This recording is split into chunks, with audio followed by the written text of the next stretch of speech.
Happy Monday, everybody. And I'm just chipper and full of sunshine. And talk to Bobby, and he's even more chipper. He's like rainbows and unicorns this morning. This guy is Morning Sunshine Jones. Good morning, sir.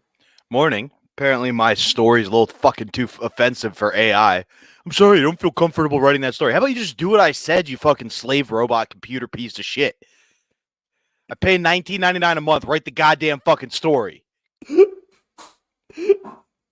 First here of to help, all, but I must follow guidelines that prevent creating or promoting content that could be harmful or offensive. Yeah, writing a parallel to fucking U.S. history and German history is fucking offensive. Suck my dick, AI.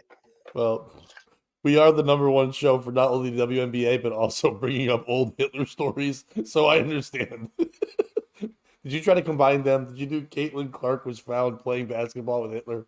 No. What I All right. wanted was pro-Palestinian protesters in New York City plan a night of violence, and then it was going to draw comparisons to Crystal Knocked. But apparently that's too fucking offensive for AI. See, other shows when you're like, oh, we're afraid to do a wacky bit because it might bother one fat person. We're we're making AI mad. That's what we're doing. By the way, speaking of shows, real quick, Bobby, I know you like to pass this along as well. Congratulations to our buddy Matthew James and our other buddy who hadn't been on this show, but Ryan Roberts. They start their brand new morning show in Poughkeepsie in the Hudson Valley this morning. So they're on every morning now up there. They moved away from Hartford. They're over there. So they're starting mornings. Ryan Roberts started doing comedy 8 years ago. And in his mind, I want to do morning shows. And 8 years later, him and our boy Matthew James are over there. So that's awesome for them. Congrats. The Kings of Poughkeepsie. Yeah, they're gonna have a lot of fun over there. I'll watch that show grow. They're gonna be syndicated in They're 2 or 3 years. That they're great. they're So solid. Yeah. yeah. So if you're living in those areas, or if you're a comic who lives in that area and wants to down the road get an appearance in, those guys treat comics like superstars. You know what I mean? Yeah. I Kish right away saying today's revelation, AI is woke. They've been saying that. They did that. Remember they did that thing where George Washington. They tried to talk about George Washington and they made him black in some I kind do of remember that. that chat thing. In their defense, most George Washingtons today not white. Washingtons. I don't know if there's too many black Georges now.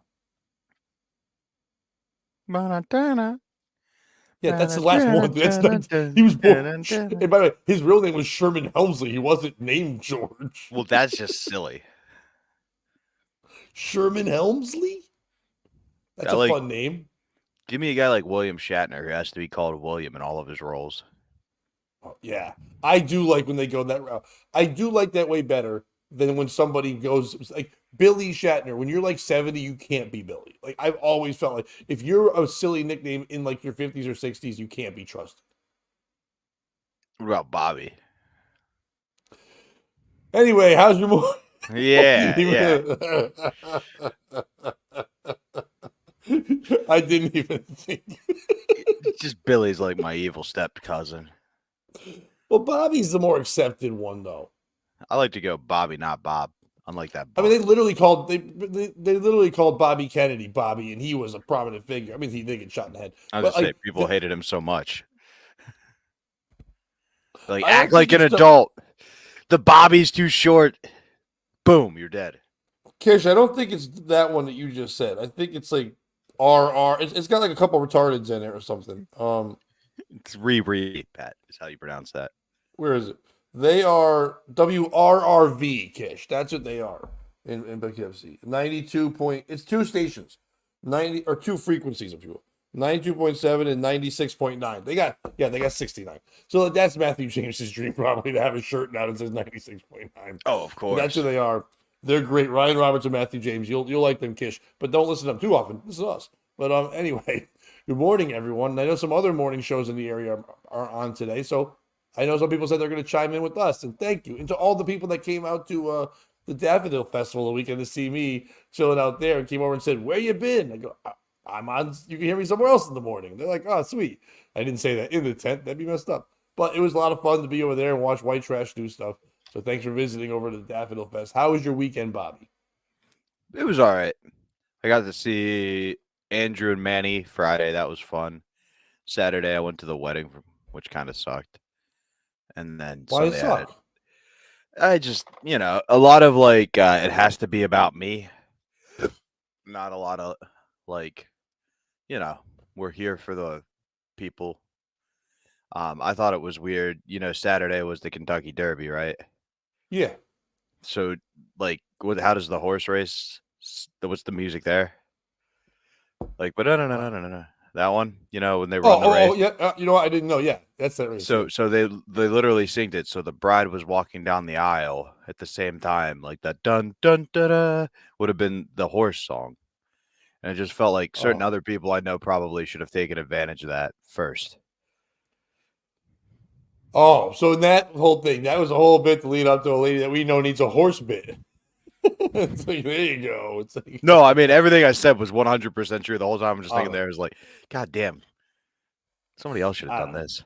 It's yeah. I mean, but nobody was in charge. It's like you almost need a mayor. Anyway, so, but I hope everybody had a wonderful weekend. Mine was good, just chilling out. They did those appearances. Not much else really going on, which was nice, getting a bunch of dumb stuff done.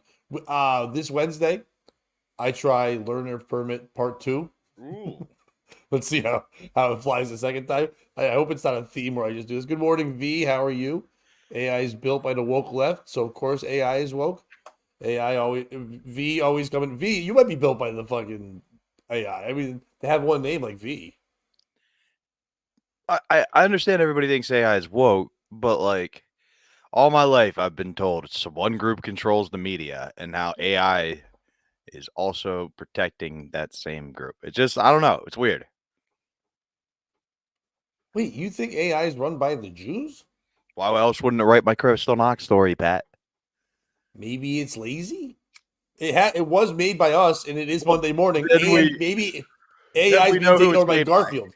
Yeah, yeah, and see, maybe it's not them. Maybe it's lazy like someone else, but maybe AI has it. You know, how they're saying it's going to adapt and be like us. Maybe it took on the Garfield philosophy and it hates Mondays. Then what's the point in AI? If it's gonna peek out at the cat who likes lasagna and hangs out with a dog who's a little rapey, we don't need we don't What's the need point in a AI. microwave? Why do we need to speed up things but also make it taste bad? Why do AI is just a microwave? It's just like we could get those things done, but we're like, oh, this is faster. It's not going to be as good. We'll complain for a while, but at the end of the day, when you're high, it's fine. Well, you know why they invented microwaves, don't you? No. To cover up nuclear bombs. To be What? like, we need a way to explain all this extra radiation in all these places. Oh wait, we'll say it's a cooking device. Oh, I thought a microwave was just when a midget said hello. It's like, hey, it's a microwave. Hello. No, that's a mini wave. I always get those confused Oh, with USBs too, micro and minis. Terry Nee is the Antichrist. But like, what about? But that doesn't make sense. I guess it does. Because, like, what if you don't like Christ? Then is it just the Christ? Is that how that works? If you like Christ in something bad, is that the Antichrist? But if you don't like Christ, is the thing you hate the Christ? No, I think they stay referring to them by their official names, regardless. Like I get what you're saying, with like anti and anti, but I think people who are fans of the Antichrist don't want to offend him by calling him their Christ. The fans are there fans? Can we make that bumper sticker? Fans of the Antichrist. I think that's the name of a band, isn't it? It's gotta be. It's gotta be a name of a fucking man. All right. I think Dan Brown plays guitar in it. And he's always like, I know the Antichrist really hates me. I mean, like he acts like he likes me, but he fucking hates me. I feel like the Antichrist is only using me for my music. For my not for my body, not my man boobs. But I hope everybody had a one. Did you have shows? What'd you do? I had a show Friday. Like I said, saw our boys Andrew and Manny. Right, yeah. Got yelled at for telling racist jokes after the show by a guy wearing a prison jumpsuit. Prison jumpsuit. Yeah, one of the comedians thought that was the attire he would wear on stage. And then he was out back pontificating and was like, there are 4 types of audiences: old black, old white, young white. And I went to Andrew and was like, if it's full of Chinese when you get there, just leave. They don't have a sense of humor. And he was like, my man, you just gonna tell racist jokes all night? And I was like, You were just dividing people into the 4 groups of people, and you're wearing a prison jumpsuit, you walking Yeah. stereotype. How about you set the culture forward a little bit? And then Manny That was like, wasn't all a right, I think that's our time. Was it a prison jumpsuit or was it one of those insane asylum orange ones? It said inmate number on the back, but that could go either way, couldn't it? Right. A lot of comics like to go that one too. It's like, I'm so crazy. They let me out just for this show. Really? They made sure that you could be released for the VFW. I didn't realize the local Legion had that kind of day off sway, Yeah. work release program. Who's going to be able to watch this maniac who could kill everyone with laughter? The Elks Club. That's the only people who can hold this man down. The Italian American Society. Well, Or I maybe mean, to them. be fair, yeah, I was just saying, them and the Elks Club might be okay. They got guns. All right. Well, I'm gonna bring in our guest. He was our first guest ever, so it's this either we're old or we're back to just repeating people. But either way, Luis Santos joins us. What's up, man? How are you? Lewis, Gentlemen, how are you? I'm Doing looking good, better than man. ever. It's good to hear. It's good to hear. It's, I'm looking at the comments here. I'm like, is this Sunday service? What's with all the Antichrist talk? it's like, yeah, it's nice. We got a They're demo. all, yeah, we have a people that have the same view and thought all the time of like, if it's someone's fault, it's either the Jews or the Antichrist or the same Yeah. thing sometimes. I'm waiting for these guys. And the 7th trumpet will be sounded. I'm like, is my dad in these comments somewhere? Well, there's also a hello, Lewis. So there he is. There's your dad. IV. He's like, I've been big your fan. father the whole time. It's a good time. I love Jesus. Do you? I mean, I was raised Pentecostal. I think it's just in me. I was raised Roman Catholic. I appreciate some of the things he did. I wouldn't say it was love because, like, if you loved me, you wouldn't make me sit in those wooden pews or like shake an old lady's hand all the time when she tries to kiss me. That's why I don't wear crosses. It's the same principle as like being a JFK fan and rocking an M16. Like, oh, the thing that killed him is what you're going to be wearing on your fucking neck now. That's why I don't wear crosses. Yeah, that's why black guys never just wear fried chicken or a pork chop around their neck. It's like Exactly. the thing that's gonna kill them. Not laughing. Hey, I want everybody to see. I didn't laugh at that joke there. They're just Yeah, wearing, and it's- By himself. they're just wearing me around their neck. Like, this is our problem. But that'd be, no, you know what? The joke would have been better if they just wore a picture of a cop. Or why Italian people just don't wear wooden spoons around their necks because that's the one thing that killed them. Didn't they do that in that book about 2 different cities? It was good times and bad times. All the people started wearing guillotines. This is the best time. This is the guillotine of times. Yeah, they all started wearing the guillotine because they started worshiping it or something. What was that book? Little Women? Yep. Yes, Little Women. Were the detractors wearing like little slices of cake because they were on Victoria's side? Yes. Oh, good call. Good call. All the jocks were getting shitty bread. Pat, you could jump in at any point and save me. I'm gonna jump in with a story. How about that? We'll start our morning off right. I think this will be perfect here. This is something up our alley. Ice cream shop worker allegedly fired for accepting a $100 tip. His store claims some customers have dementia. A Minnesota ice cream shop worker was allegedly fired after a customer tipped $100 in a tip jar, as the store's owner seemingly accused her of taking advantage of an elderly customer with dementia. Seth and Lisa Swenson claimed their adult daughter Emily, a 5-season employee at the Freeze in Moorhead, Minnesota, was canned after the tipping debacle at the roadside eatery last month. Emily had finished serving a customer when the patron tried to leave the large bill behind, even though the worker said she couldn't accept it, according to the family's Facebook post. Our daughter was offered a $100 tip and told the customer she couldn't take it. The customer put the $100 tip in the jar and drove away. At the end of the worker's shift, the management at the Freeze was furious with Emily allegedly accused her of taking the large tip. Oh, man. 2 days later, on April 24th, the business submitted an employee warning notice form to Emily for corrective action. Emily needs to understand that some of our customers are elderly and could be dealing with dementia or other illnesses that make it hard for them to understand their actions. No one in the right frame of mind tips $100 at a place where every menu item is under $12. Actually, that's not true. You see it on internet all the time. There's always this guy like, I'm going to make someone's day. I got a grilled cheese and I got a soda and I'm going to leave them $5 billion. But when we turn the cameras off, I'm taking it back because the money's not real. But like, yeah, it happens all the time. Bobby, you ever get tipped in new comedy? Yep. I had to in Phoenix. It's nice. Like someone watching you tips you and then they don't realize that they give you more money than the venue did. And you're like, oh, thank God for this. I can eat. You're like, this $20 bill hasn't bounced for the past 4 weeks. Really irritating my landlord. Yeah, I didn't have to prove that I'm not just here because I know the headliner for this $20. That's crazy. I didn't have to blow anybody for this $20. Well, I mean, how'd you get the tip then? Ironically, the ice cream shop was concerned about its public image within the community if word got out that their employees accept such a large gratuity. As an employee of the Freeze, it is your responsibility to protect the reputation of the establishment. If the customer is dealing with issues and the family finds out that she was allowed to put $100 in the tip jar, the Freeze will be looked down on as a place that takes advantage of the elderly. Looking out for our customers should be a priority over the opportunity to get a tip.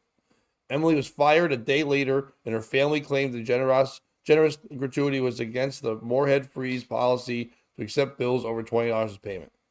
There is nothing in the policy about tip amounts, the Swensons argued. The store fired back the family's social media day, a post later claiming Emily wasn't dismissed over the tip and contradicting the warning notice that had handed out days earlier. We did not terminate the adult at will employee of 5 years for accepting a tip. There's more to the story.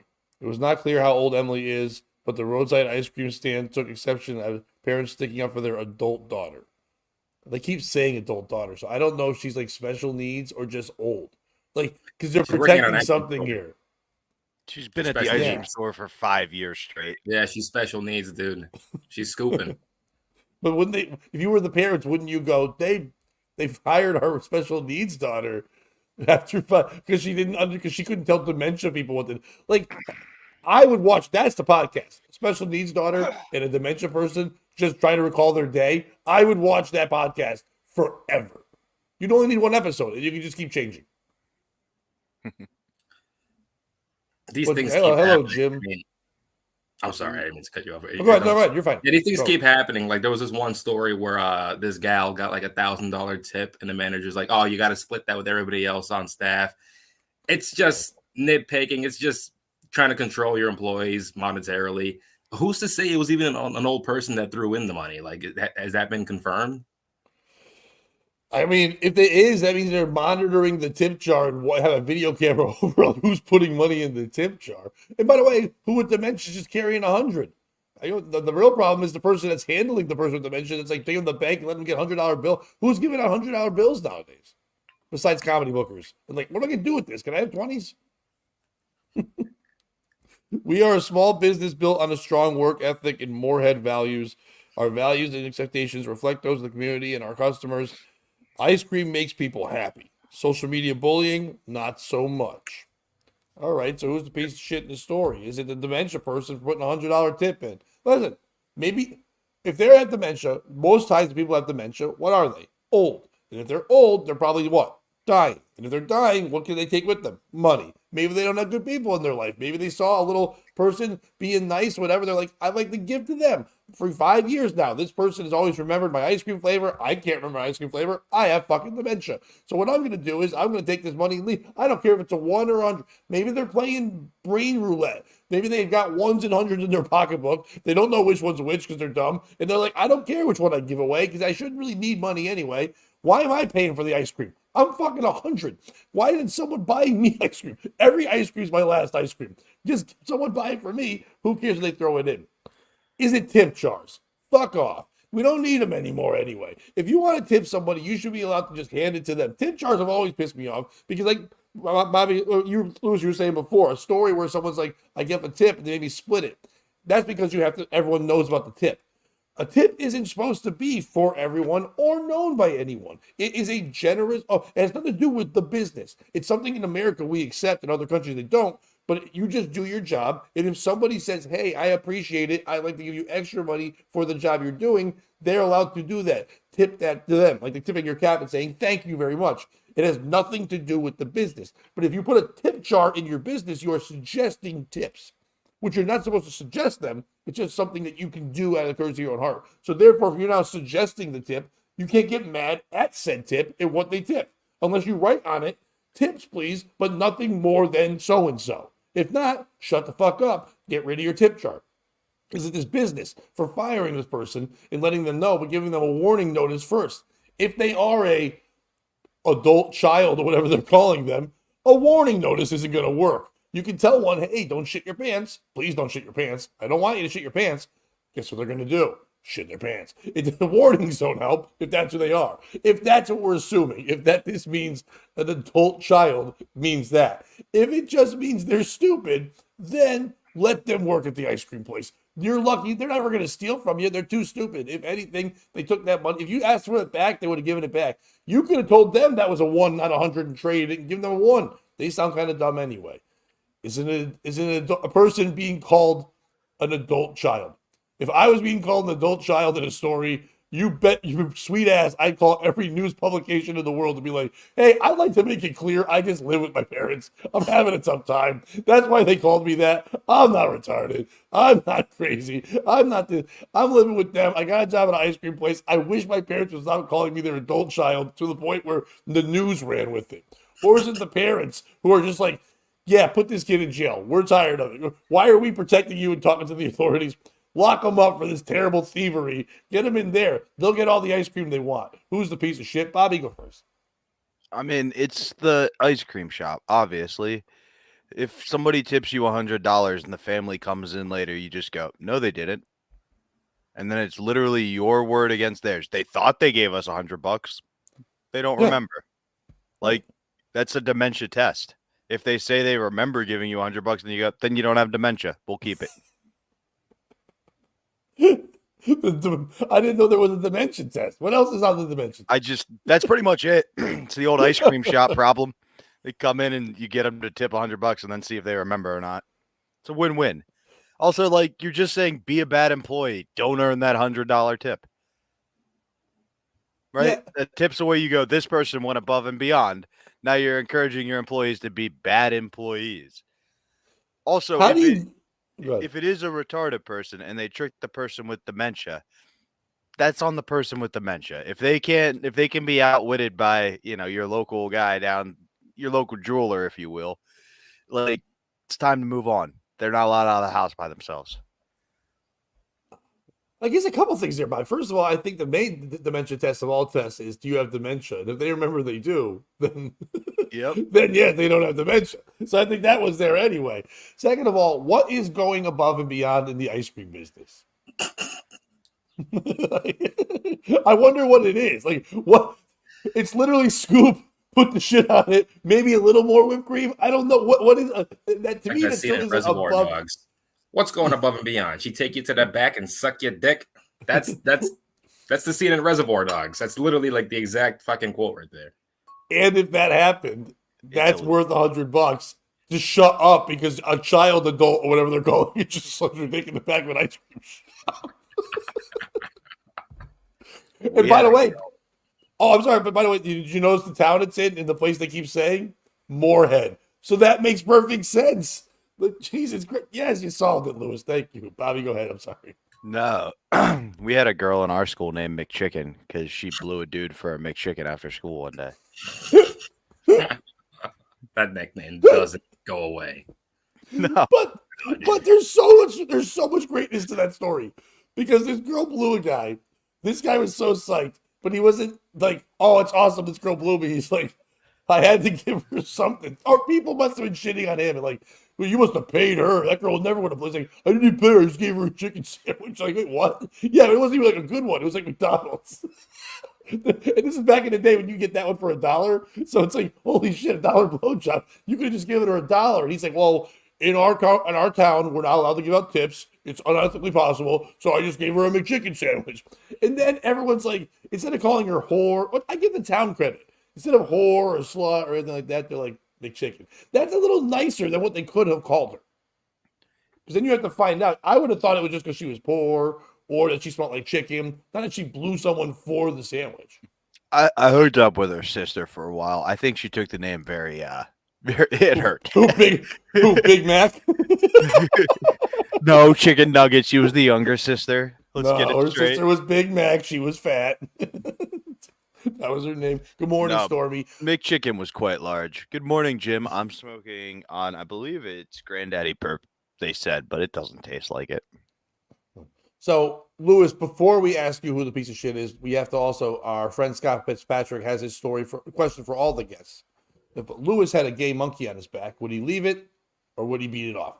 It's the same like if you would you help your uncle jack off a horse thing. It's very funny. I saw it, I rolled my eyes, I laughed at it. It's very funny. Yeah, but you have to answer it because he actually Would takes clips of these and puts them places. So Oh shit. All right. If Lewis had a gay monkey in his back, would he leave it there or beat it off? God damn it. Listen, it depends on the monkey. A chimp, I'm not jerking a chimp off. Squirrel monkey? Maybe. Ooh. I'm beating off a squirrel monkey. That's cute. That gave me I can feed him Cheerios afterwards. I can watch him fuck a Cheerio. It's fun. But I guess the question is, squirrel monkey, how do you find its nuts? Look at the tree. Hey. Where was Kish with a fun one for the morning? Kish here. Cock-a-doodle-doo or cockle-doo? Any cock. That's a tattoo you get in your back, like in the old tramp stamp. That's a fun one. What is this runts and donkey butter? Is that a thing, Bobby? Yes, that's a strain of weed. Oh, okay. Yeah, It sounds like a new morning show that goes on in Poughkeepsie.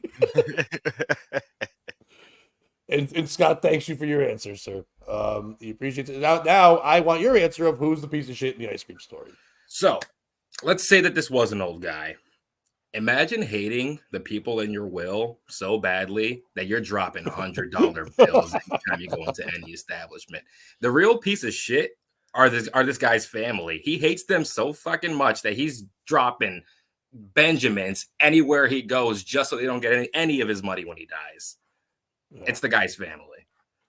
If they're still alive, you have to think 100 though, and if he had kids, he might have had them in early 20s or even late 20s. So the young, they can be like 70 years old at the youngest at those kids. Maybe a little younger, but still. So then they could have died too. Maybe he's just being handled by a shitty great niece or something like that. But either way, yeah, it'd be the family. But the loved ones might not be there. So he might just be passed around. Bobby, I think he's being handled by his adult daughter who works at the local ice cream store, and this was all a tax fraud situation. Yeah, exactly. Oh, you think it's like they're laundering? I think the girl who got the $100 tip is related to the person who gave the $100 tip. I think they were trying to irritate the other adult children working at the ice cream shop. Oh, there's more than one adult children? Yeah, because the adult it's probably yeah, exactly. It's probably a whole ice cream shop. It's really the tards leading the tards. Tards leading the tards. I'm trying to come up with a new saying. Parade. No, that would be the best parade. It'd be full of so much love. They can't lead. They can follow. Okay, but it's when they get to where they're going, it's going to be a good time. It's like the Jews in the desert. They're going to wander for 40 years, but when they eventually get to the promised land, everything will be okay.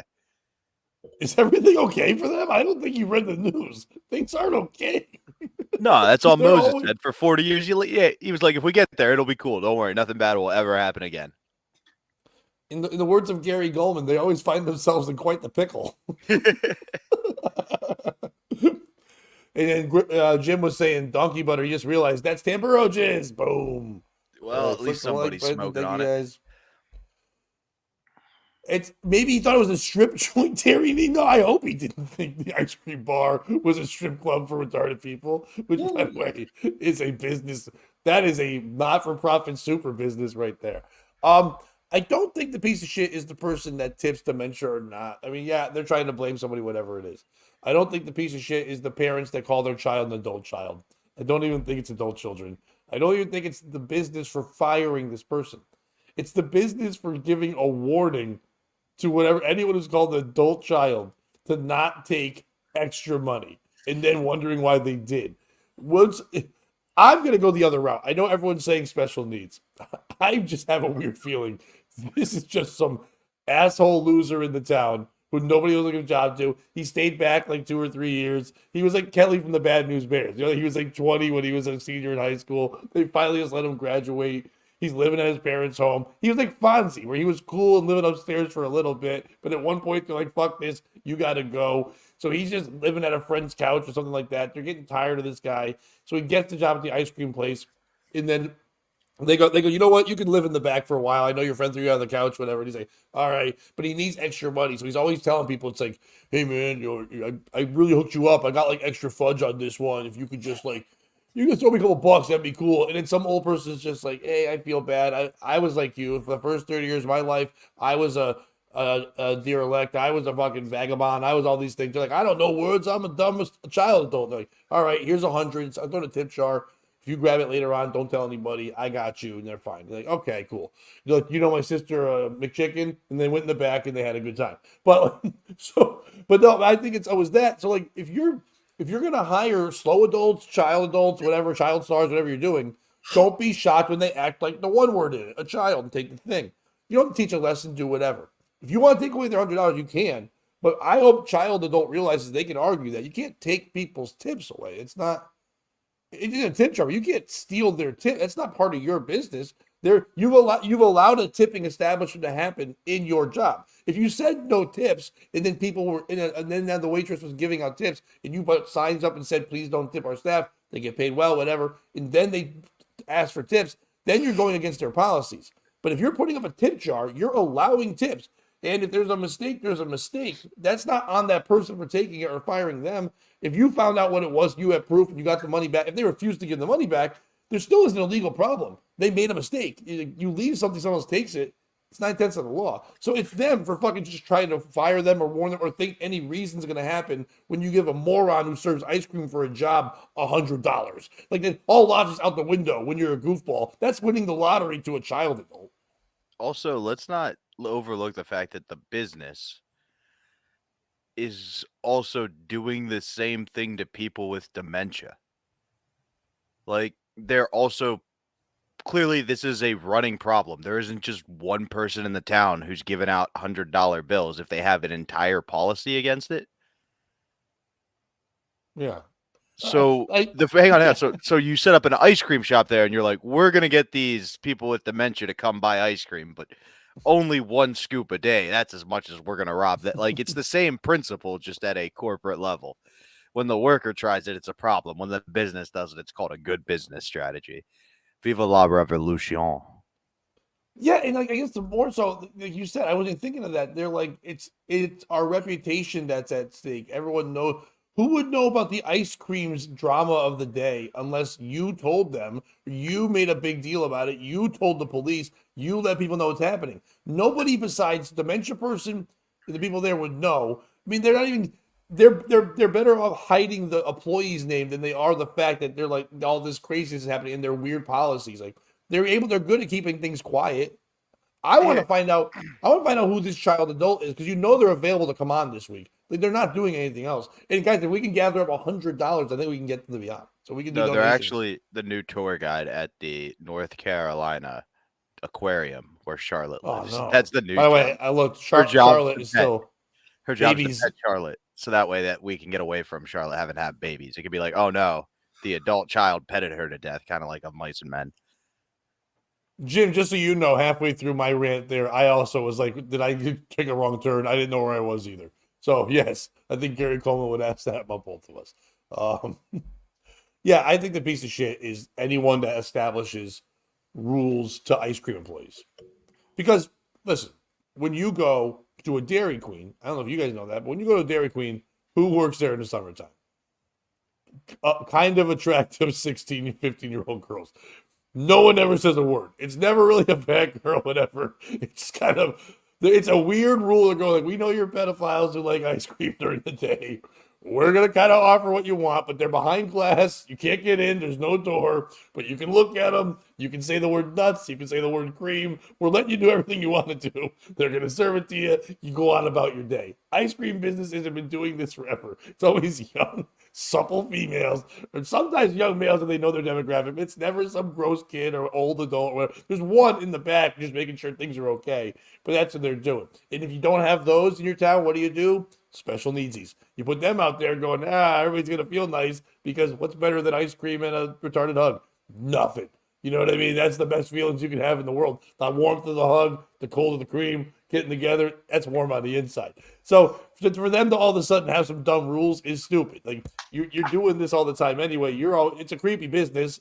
We could just go to the store and buy ice cream. Cut the shit. But how would you get soft serve? Well, Soft serve is the worst kind of ice cream. Just like go in the pool for a little bit. That's fair. I had hard serve. It sucked. Yeah, I think it is the worst. But when you put the coating on it, like that weird that thing that Dairy Queen does with that chocolate like condom coating thing, whatever it is. You used to be able to buy that. Remember Magic Shell? You should like yes. buy them. Yeah, just fucking tuck that on that shit. But I think someone used it as blackface and they had to cancel it. I was just listening to the Regs the other day, and Bobby Kelly was telling the story that it was the fattest thing he used to do. Every bite of ice cream, he just put a little bit of Magic Shell on it, and then wait till it hardens, and then eat it, and then next bite a little more Magic Shell on it. It's nuts. It's crazy. He'd wait for it to harden. Yeah, that's the insane part. Candy bars, like Bill Burr had another bit like that too. That there was candy bars and there's ice cream, and people weren't doing that shit together. It was fat people that started that. And they're not gonna put up their hand like, oh, I started that shit. Give me credit. No, it's a shameful thing. Bobby, Terry Nee agrees with you as always. It's always PA standing strong together. So, Bobby, you got one? Yeah, just a quick update on AI before we get to that. I asked, "Are you ready to do your job yet?" Kind of, just being pissy and screaming into the wind, and it responded, "Are you ready to provide a different topic for assistance yet?" So AI is catching a real attitude. Yeah, I might punch my phone in a second. Holy shit. Computers may win. Oh, AI sassy women now? Yeah, dude, what the fuck?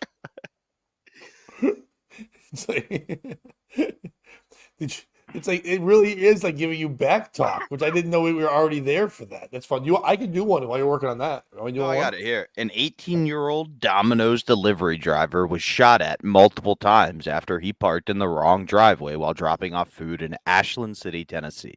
Oh, shit. The teen, Caden Wheeler, said he thought he was parked in the right driveway, but the neighbor, Ryan Babcock, 32, saw him. Yeah, exactly. You saw what I was Googling to find the story. Ryan Babcock, 32, saw him on his doorbell camera and believed Wheeler was trying to break into his vehicle. Babcock then went outside and shot at Wheeler's truck multiple times, with 3 bullets hitting the vehicle. Babcock was arrested and charged with aggravated assault with bail set at $56,000. Wheeler said he thinks Babcock should have been charged with attempted murder, stating, "I was literally about to get killed right there." Who's the piece of shit in this story? Is it Domino's? Give your drivers that big light up thing that you put on their car. Then they know why they're there at least, and be like, "I didn't order pizza. Get off my property." Whole problem solved. Nobody gets shot at. Right. Is it Babcock? Because he's been bullied his entire life and was just waiting for the opportunity to take it out on a poor, innocent delivery driver. Or is it the delivery driver? It's 2024. Use your GPS. Pat, we'll kick it to you first. I know you used to deliver things. I don't think I ever delivered things, but okay. You deliver laughs every weekend. So I would argue you do. I've been told I deliver sadness I don't deliver loved properly, but okay. You and me both, buddy. The piece of shit is Domino's but not for what you said. If you remember at this year's Super Bowl, one of the commercials they broke out was that Domino's would now have these driverless fucking cars that went to the neighborhoods and delivered the pizza. They came right out. It did that. Now, I heard that these cars are now going to the richer neighborhoods. That's not why it was built. It was not. We all know why it was built. It's kind of like RoboCop, where you send certain things in certain neighborhoods to make sure you don't have to send a real person there anymore. This should be being sent to anyone who's white trash, anyone in bad neighborhoods, or most importantly, anyone who complains on their app all the time about service. It should just be, well, we know you don't like people. Here's robot thing. And then it just shows up there. And then that way they have to hit a code in to make it go. So the car's bulletproof. That's what I would do with it. You go there and they're like, "What are you doing on my lawn?" And it just goes beep, boop, boop, because it can't talk yet. And then they have to hit a code for the pizza to pop out of the back or something like that. And if you don't have the code, you start shooting. Once it feels gunshots, it drives off. That's all you'd have to do, Domino's. It's very simple. It wouldn't cost you that much. I'm sure Elon Musk can work on a Tesla version of the Domino's delivery thing, and they'd be fine. Or if you were smart, like Papa John's, just say the N-word, and then no one will order your pizza until Shaq comes along, and then you'll be fine. But it's Domino's for sending human beings anywhere anymore. We shouldn't be doing that. Okay. I thought it's not as exciting as the contest I thought you were about to describe, which was shoot a delivery driver, get a free pizza for life contest. That would get much more orders. I'm just throwing that out there, Domino's. Shoot a delivery driver and kill him, or shoot him just to hurt? How do you win? Because everyone's going to shoot. Murder. No, but efficiency. You have to prove. If I know he's coming, does he have to be? You have to order it. Because if he comes to my neighborhood next door and I shoot him, do I get pizza for life, or is it the person that ordered the pizza has to shoot him? Did I put these ridiculous rules on the contest, Pat, or are you? You shoot a delivery driver, you win a pizza. It doesn't matter if you ordered it or not. I just want you to see that red and blue thing out there. You're getting free pizza. How do you prove whose bullet is it, Bobby? That's what I'm asking. Now we need you obviously sign your name on the bullet. Obviously. My bad. I'm an idiot. That's my bad. My apologies for not understanding the rules. Morning, Brian. How are you, my friend? Lewis, who do you think? Yeah, Lewis, who do you think the piece of shit is? I apologize. No, it's fine. So I used to deliver za for Domino's when I was a young man, and their thought process behind them not giving us the hat on the car was that it makes us a target. I'm not sure. Wow. I mean, at this point, the kid's become a target anyways. He's getting into these fucked up neighborhoods. I like Terry's comment. If you're over 30 minutes, you get shot. Jesus Christ. Can we stop? Why are we the country that's the answer to everything is get shot? Why did we become that? I mean, I guess it's the way we started. We started by let's shoot everybody at the Tea Party, but we don't have to keep it up. We could change. If I can change and you can change, we can start stabbing like England instead of shooting like the United States of America. I mean, who I think is the asshole. It's not funny, but I got a real chip on my shoulder about just irresponsible gun owners. As a gun owner myself, it bothers me when somebody comes out fucking. You're not John Wick. People aren't after you. There's no reason to come out guns ablazing. Yeah. Well, I'm so glad you said that, Lewis, because that's my piece of shit in the story. There is more to this story. It's the cops. Go investigate why this guy's so aggressive that the delivery driver got shot 3 times. There's more going on at that property. You got time to raid Afro Man's house and kick down his gate, but you don't have time to fucking see what's going on at the guy shooting at the 15-year-old. Sure.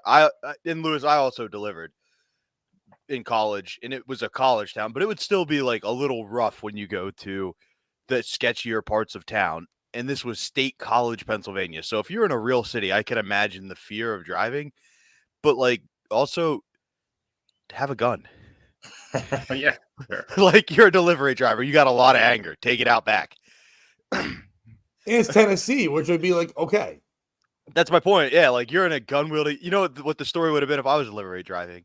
A wild shootout occurred when a delivery driver went to the wrong restaurant. Somehow he's currently in the house holding hostages. Dude, I would watch Domino's Training Day, the movie, all day long. That'd be amazing. An old grizzled vet brings out a guy and showed him that what guns he was like, we shouldn't have to shoot him. The old guy's like, you go ahead, you keep believing that shit. You wait till you break out the fucking cinnamon twist and you find out when guns fly, who's living and who's dying. Like, I would watch that. He's spraying a 2-liter bottle of Pepsi. I didn't know you like to get wet. Jim Grindle saying "za," which we all caught when you said "za" instead of pizza. He's right. He's right. Yeah, Jim. Who told this man to have a mustache? I'm fucked up, but your last name's Grundle, so fuck you. It's Grindle. It's close enough to Bolsek. Yeah. What's great is that's a character. That's not his real name. Yes. And Lewis, you're one of the few people to get the Grundle comparison. So good for you. Yes. Yeah. If he was Fitch instead of Foch or Taunt instead of Taint, like he's doing it all. He's covering. Also, yes, I was wrong for saying za because who the fuck do I think I am? I get it. I liked it. I thought it was fun that you delivered za. It felt like you were part of the thing. Oh no, you just dead named him. God damn it. Oh, because he was name trans. Oh no. Just dead. Bobby, this one will make you feel good. This won't crawl up your skin or make you feel like you hate life or anything. Oh boy. My wife's psychic lied about me having an affair. Now everyone wants me to take her back.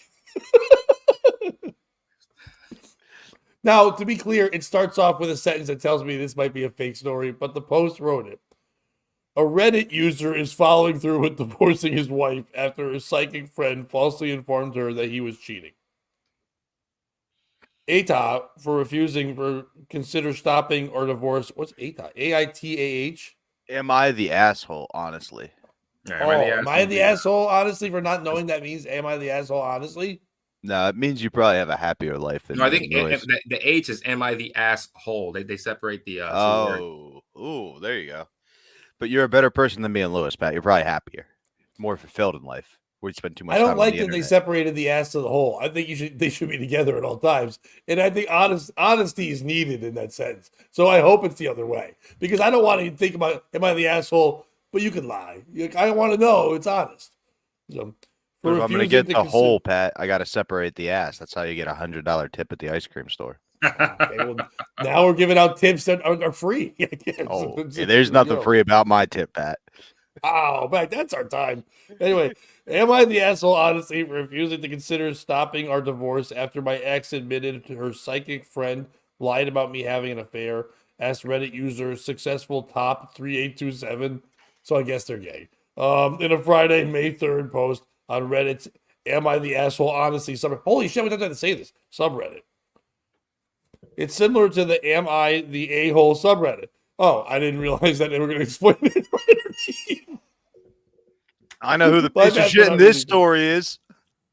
It's a fucking New York Post for fucking treating us like children. Or It's called called an asshole. How is this the news? Anyway, in the Post, successful top 3827 said he met his wife, Rona, not 3827, Rona, the lady, okay, in college, and that he made the obviously terrible assumption that the fact that she was a post-secondary education meant she had a modicum of common sense. What is this article? What are we doing? The couple lived together for 2 years before marrying at their wedding. Successful top 3827 met a friend of Rona's, Anna. He wrote in the Post. At our wedding, I met an old friend of hers, Anna. She offered to read my palms since she was part gypsy, he said. Which she found weird, she said. I'm sorry. Oh, wait, but right here, does the Post not know it's being trolled? Like, how does the Post know not to, like, I know reading this. You guys know reading this. She said she was part gypsy. Dog. That's the bit right there. Part gypsy. Yeah, it's already the fact that not even that he's calling himself his name, top whatever, and then she's Rona. So like her name's okay to be used, but he can't give out his name. It's a lot there. I am in construction. I know a few people from that group, and they call themselves Roma. He said. Anna said successful top 3827 is a seamstress in New York City and does not frequently visit. He and his wife only saw her maybe 4 times during the last 2 years, most recently Labor Day. And that's when it got weird. All of a sudden, Rona starts acting oddly, he said. She starts checking in on me at work, coming by me when I'm working late, asking to use my phone because hers is almost out of power, that sort of thing. Eventually, Rona accused successful top 3827 of having an affair, which he thought was a joke. I laughed and I said, I'm not. This sets her off like a Roman candle because Anna told her that I would laugh it off when Rona came for the truth. Successful top 3827 laughed. He revealed as the concept of him having an affair was ridiculous due to his work schedule and the fact that he's with his wife most of the time and he is not at work. Well, by the way, anyone out there, just real quick, I hate to stop the article. If someone asks you why you're not having an affair, the answer should always be it's because you love your wife, not because you're busy or because, why would you sleep with that one lady? That's never going to help you in your answers. I don't go out enough. That's why I haven't cheated. Listen, if I were go out, if I were hitting bars, I'd be fucking other ladies. I could cheat. Oh, I mean, you don't understand how much I can cheat. I can cheat all the time. I clean up, dude. I just choose not to. Bobby, you seem like you're going to chime something in? Yeah, I like to always be like, I am cheating. That's one of my bits on stage right now. Where Bobby's cheating? That's a weird thing. We became really good friends since the last episode, Pat. There's a lot you don't know about me and Lewis. No, but like, Bobby. I just be like, no, I am. So leave or deal with it, and then really just open the gates and see how far you can go with that. You know what I mean? Yeah. You could rewrite the rules of the relationship. We're doing a podcast at 8:00 in the morning with 3 dudes who look like we started the incel movement. You tell me if it's working, Pat. V said the POS is the news for talking about nerdy Reddit users and affairs. God. By the way, right after they said, and the most important of all, I love my wife. I wouldn't do anything to harm her, he said. And yet she takes the word of Anna, the psychic seamstress, over me. Rona then proceeded to ask successful top 3827 to move out, and he refused, as he had nowhere else to go, he wrote. Instead, Rona moved in with her parents. They think she's nuts too, he wrote others. Successful top 3827 then spent the next few months.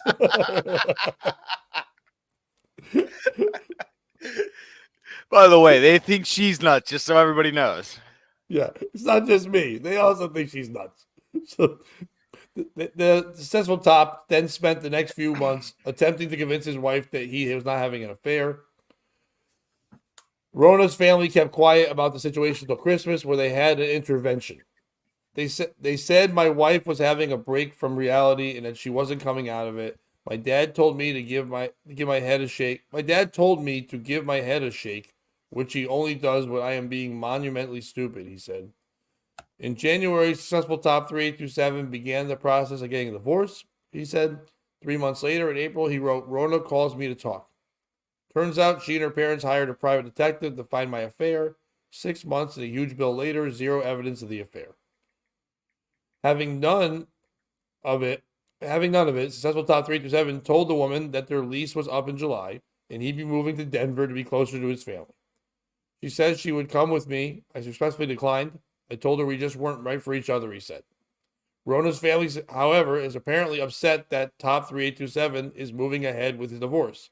Her family has approached me several times. The last time her dad offered to front us a 25% down payment on a house if I agreed to go to marriage counseling instead of just leaving. It's not bad. I politely declined. I cannot be bought. Meanwhile, Rona is now depressed, but I see no way of ever trusting her again, the man wrote. She's young enough she can marry again and wreck some other guy's life. So, he asked others, am I the asshole, honestly? Fox News Digital reached out to top 3827 and a relationship expert for comment. On the Am I the Asshole subreddit, people can reply to they tell you how that works. Up and down votes, shit like that. No one cares about that. In the nearly 2,400 comments to the post, almost all who chimed in agree with top 3827 was NTA. Not the asshole, right? Is that what I'm guessing? Thank you. Absolutely NTA. At least you found out before having kids. I can only imagine that's how the relationship would have been going forward. I'm assuming that's the voice of most of the people in the subreddit. It's Italian man just in his basement going, I wouldn't do that shit. That's why I'm living in my mom's basement, because no one's better than my mother. She would never fucking leave me. That bitch. If she dies, I'll kill her. Anyway, so I gotta go. That part's not written there, but I thought it'd be fun. Anyway, I'll kill you. I'll kill the dog. I'll kill the kids. I'll burn this fucking house down. I'm like John Wick Jr. I'm like JWJ. You can't kill my dog. Everybody's going down. I know a hotel that lets no rules go. It's called like the Motel 6. Same thing. I go in there. A black guy gives me a gun. Says, so you can't fight in here. I said, all right. Another top commenter said this. I don't give a fuck about the commenters. So who's the piece of shit in this story? Is it the New York Post for writing this fucking article? Is it Reddit and subreddit for allowing people that shouldn't have voices? I think this is the issue in America and the world right now. The fact that they all can talk. There's groups called Am I the Asshole, honestly? If you have to ask other people, guess who's in that group? Other assholes. That's who's going to be in. It's an AA meeting for Asshole Anonymous. That's all it really is. But either way, since it's there, they're doing it. I get it. Chime in, do whatever. But the New York Post went to that subreddit on a slow day and found a story to tell, which is crazy. By the way, so far we've protected the name of a guy who asked if he's an asshole in subreddit and a slow adult. We're protecting the weird people in these situations, but okay. Is it the woman for believing her psychic friend and saying you must have cheated on me? Is it the guy for believing, for getting upset and not really being good enough at explaining to his wife, hey, you're listening to other people outside of our relationship? How about you notice that, guess who's always around? Your gypsy whore friend who keeps coming by to get her phone done. Your gypsy whore friend is trying to fuck me. It's no reason. I can tell she's trying to fuck me. I'm going to block her from everything. You tell your friend to leave me the fuck alone. Your friend's coming to my work. Your friend's asking to charge their phone at my house. Your friend's saying we should hang out. I don't know your fucking friend. She knows me from our wedding. You handle your fucking friend. I'll tell my work not to let her in anymore. I'm not fucking cheating on you. Make a bigger deal about it, unless you are hoping that you could try to fuck her, or you're one of those weird married guys that likes the idea that someone wants to fuck you. You would never cheat, but you like the idea where it makes you feel more powerful that some other woman's around, so you could have somebody else. Is it her parents, Rona's parents, for like enabling this for a while, waiting months and months, doing it, and then trying to go, come on, just take our fucking daughter back? Listen, there's all kinds of crazy people in the world, but the last thing you want to do is have someone's parents go, listen, we've dealt with this way too much in our lives. It's your problem now. You take her to Denver. We'll pay you to take our daughter. Dude, when you want your daughter, I don't care what you think about her mental state. You want your daughter to live with a man that now has hated her and tried to divorce her? Like, yeah, it's going to be super toxic, but we don't care. Fucking take her. Just get her out of our goddamn house. Who's the piece of shit in the story? Luis, go first. I missed one key thing in the story. Was it the gypsy that said that she can't be bought? No, it was actually him, the guy. Fuck, I really wish it was. Gypsies can be bought all the time. I was going to say, I really wish it was her that said that, because that's absolutely what gypsy means. You're just a beggar. You absolutely can be bought. It's her. It's her. She stinks. The person that lies about being able to fucking read psychic, Scott's an asshole. If you ain't cheating, you ain't trying. That's fun. That's it. That's fun. I like that. That's Bobby Heenan. You're only cheating if you got caught. Bobby? I mean, it's the woman's dad. Like, hey, I'll give you a down payment on a house if you'll go to therapy. Why? So it could be 2 on fucking 1.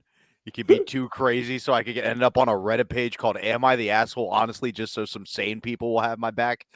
Same.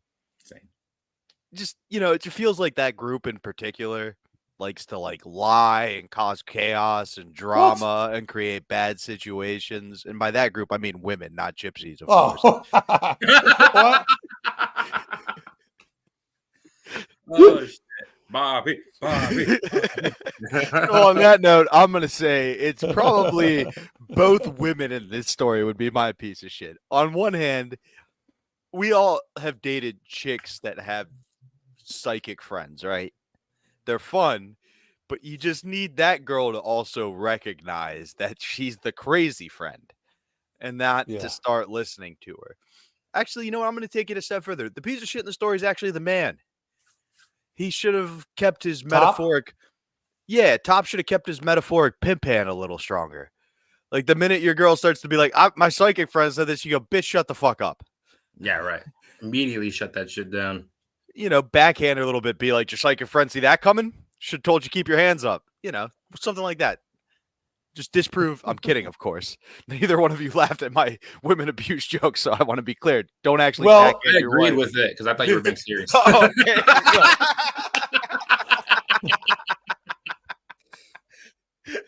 Oh, Bobby, as you said it, Harry Zoe's like preach. So there was a lot of it became a cult meeting real quick.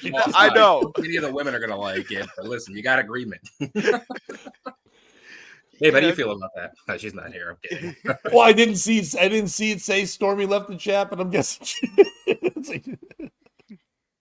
but I don't know. Okay, Bobby, I agree with what you said is big time. In 2 of my relationships in my life, at the beginning of a relationship when I started meeting the person's friends or hearing about their friends, twice they have said to me, so-and-so, don't be shocked if you get a message in your DMs just trying to say, hey, I'm her good friend, but we should get to know each other more. So I think because we're friends. We're not really that good of friends. She likes to hit on all people's boyfriends. She doesn't do anything, but that's her way. Watch out for this creepy person. And I know people who have cheated on their significant others with that person. There's always that person. There's a guy version of it and a girl version of that. That one you don't, as a guy, we don't introduce that guy to other. They're like, oh, we hear about your friend so-and-so. I should meet him. You guys hang out. Like, you shouldn't. You shouldn't. Oh, I would never do it. I'm not saying you would do anything, but he's going to make you so uncomfortable. And he's also going to say so many fucked up things about me because he's that bros before hoes thing. So he'll yell at me if I get mad that he's trying to fuck you. It's a weird mindset. That guy, we never break on that guy. With women, it's different because they're like, no, she means well. She's just lonely. She's just being fun. It's like she's not. She's a whore. Like, don't call my friend a whore. Like, well, your friend's a whore. And then your friend goes over and goes, hi, I'm a whore. You're like, I told you. And then like they're always there. So it's got to be the person who is the friend to them to control that person and say, get him out. Also question why you're friends with that person. Why are you inviting the gypsy whore to your wedding when you know she's a gypsy whore and a seamstress? She's not even good at being a gypsy or a fucking psychic because she has to have a full-time job to support being a whore and a gypsy and a psychic. Like, those are 3 other side jobs you have. What are you, a comedian? Why do you have so many fucking side jobs? Who are you? Brandon Bear? Bonanza Black, whatever the fuck he is. No, you're absolutely right. But you can use the crazy friend to your advantage. Like, let's say perhaps you're in Jamaica, you've left the country for the first time, and when you made plans, you were in a one-on-one relationship, and now the third parties entered the chat, but the crazy gypsy friend's there, so you could just be like, oh yeah, go text your boy. I'm gonna go for a walk with your friend who you said was gonna try to fuck me on the beach. Like, you could use the crazy friend to play ball. Be like, yeah, I did cheat on you with her. Ruin that friendship on your way out too. Also, where's the girl's parents? I dated a chick this crazy once, and you know what her dad did when the relationship ended? He patted me on the back and was like, it was a hell of a run. None of us thought you'd make it this long. He knew what I was working with. It was like an award ceremony. Like, damn, dude, nobody's going to touch this record unless they're a comedic magician. Bobby, the second you started telling that story, which you have not heard in a while, I can hear Aaron Lewis in the background going, it's been a while. waiting for that story to come out. Here it goes. That's why I said at the beginning, this will be a fun one for Bobby's morning. It will just trigger a lot of fun things. But so Bobby, real quick, Bobby, why don't you promote anything quickly now in the middle of the show before we get to the next story? What do you got? Cool. This weekend I will be at Rick Bronson's House of Comedy in Minnesota with Aaron Berg. Please buy tickets so I don't kill myself. Also, the official first episode of Over the Counter Therapy will be out Wednesday. We'll go again live that evening. Some fun stuff happened there. And Lewis, what do you got? May 17th, I am hosting at the Nook in Westfield. I'm booked on that show. Got a couple funny comics on there, 1 or 2 not funny ones. But hey, this is comedy. I bet you I can guess them. Okay. You motherfucker, Pat, you know who it is. I will not. Avery Quinn. But no, I'll be there. Good food, good bar. Show up or don't. Who cares?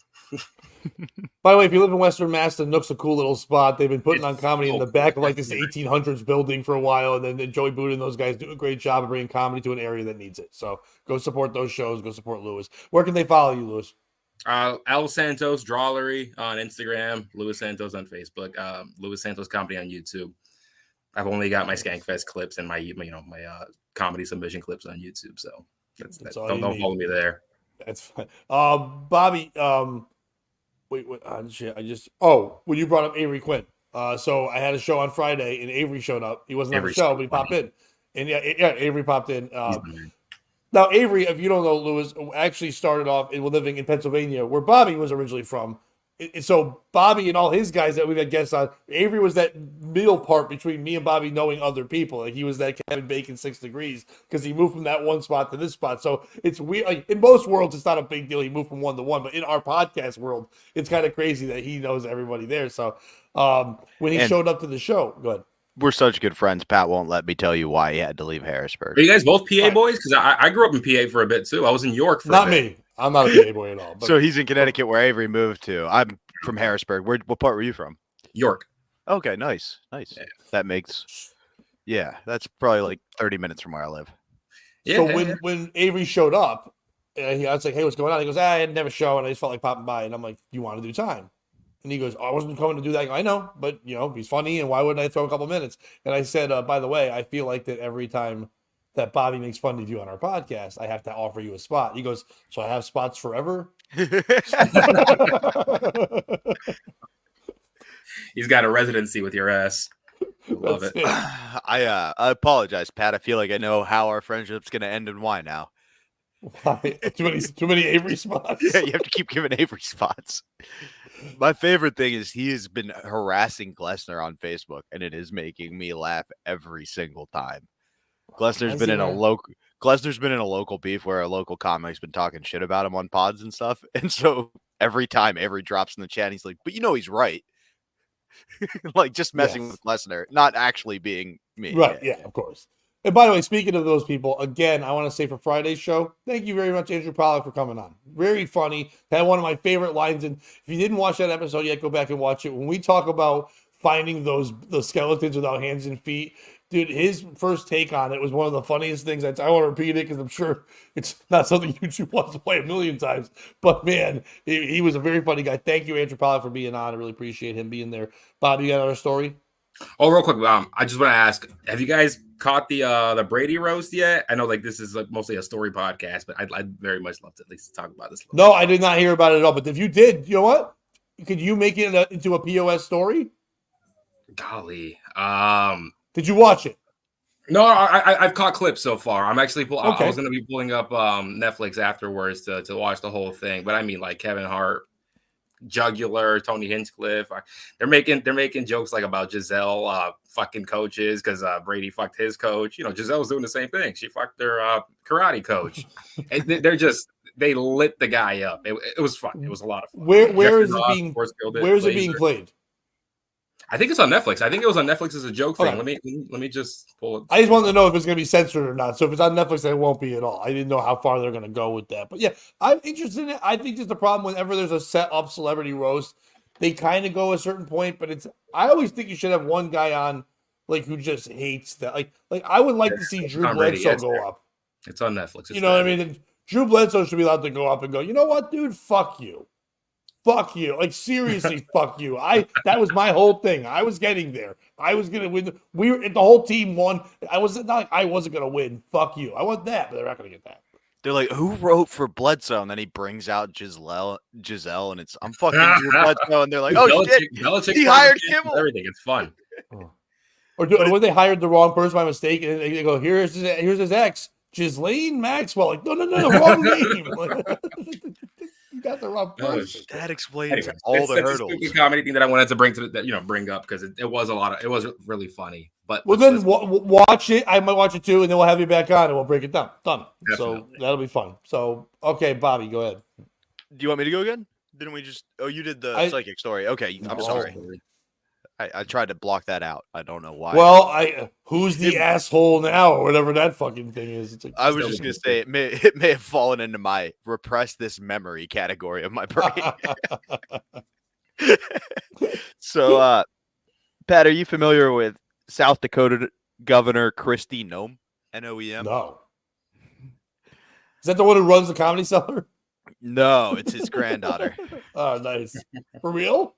No. Oh. I mean, maybe, but I don't think so based on how she looks and how he looks. They look like they're from different parts of the world. And because her last name is Noem and his first name is Noem. I mean, isn't that culture the first name gets passed along? Maybe she just Americanized it.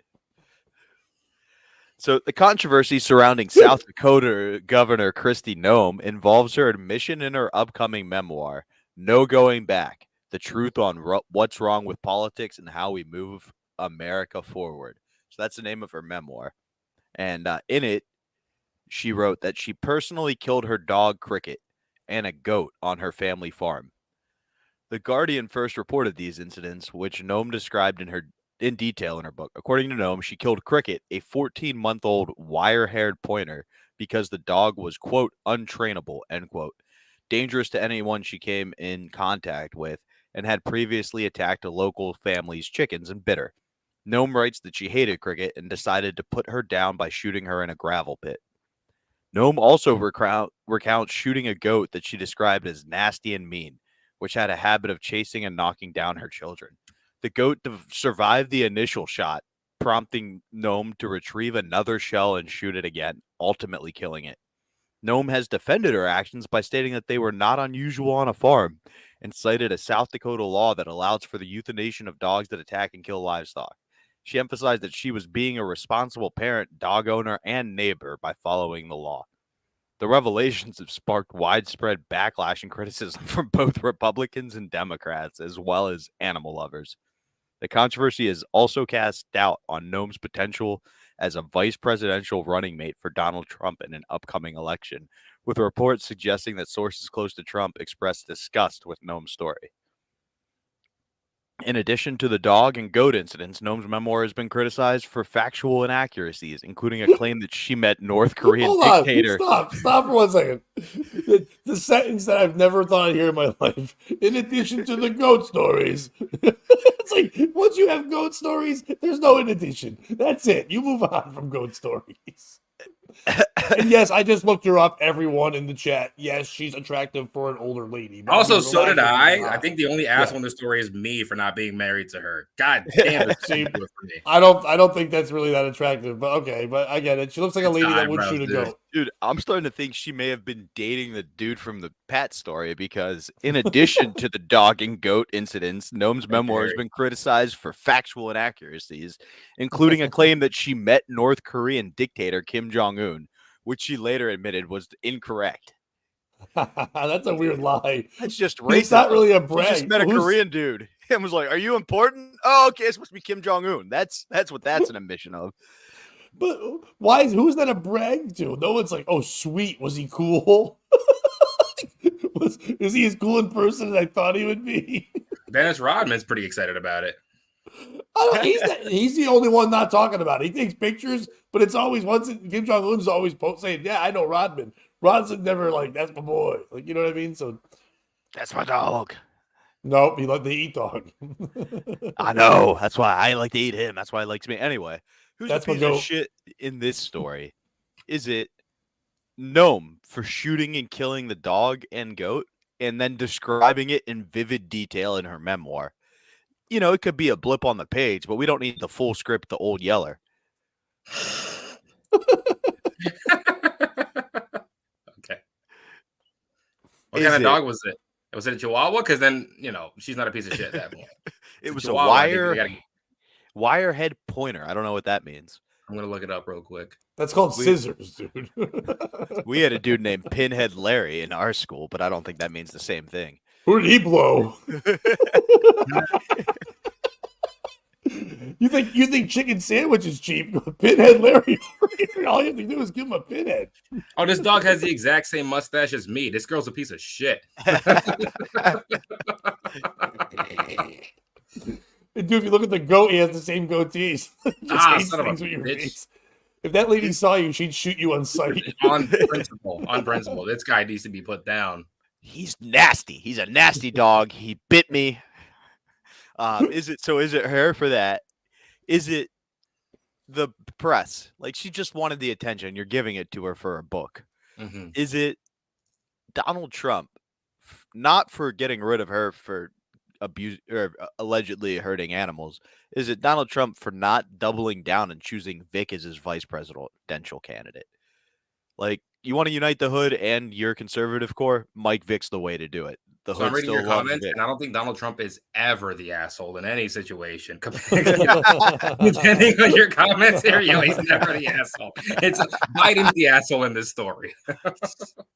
You know what, Lewis? We'll kick it to you first, because I that is a very solid point. And Harry loves your facial hair. So, Lewis, who's the piece of shit? Thank you, Harry. Other than like you, said, obviously. The joke, it's me for not fucking being fully married to this woman. And, you know, I love her. I'm looking at her face again. I love her. I'll do anything for her. I don't know her politics. I don't know anything beyond that. Well, she's going to be Trump's running mate, so you might know her politics a little bit. You might also not. He could have just been like, she's a hot old broad. Like to hang out with her more than Mike Pence. Also, Trump's the man. I mean, like, as you know, she looks a little bit like Melania, so it's kind of fucked up. That he's hilarious. He's got a hot broad, and now he's got a hot chick running with him. Listen, I'm the asshole. Forever doubting anything. I mean, fair point. It's hard to argue with any of those points you just made, Lewis, especially rereading the chat. But that said, I do think perhaps Donald Trump was just thrown into this story to bring attention to it. I think they're trying to, yes. For me, I don't know. Pat, who do you think the piece of shit is? I think it's her, but not for shooting the goat or the dog, but for not knowing, as you put it, the law, which means there's goat law. And I'm also unaware of goat law. I didn't realize that there So was is the the Middle law East. of the goat. Yeah, I was saying a lot of all the Middle East, Eastern Europe. There's a lot of places that don't Perry know about County, goat law. Pennsylvania.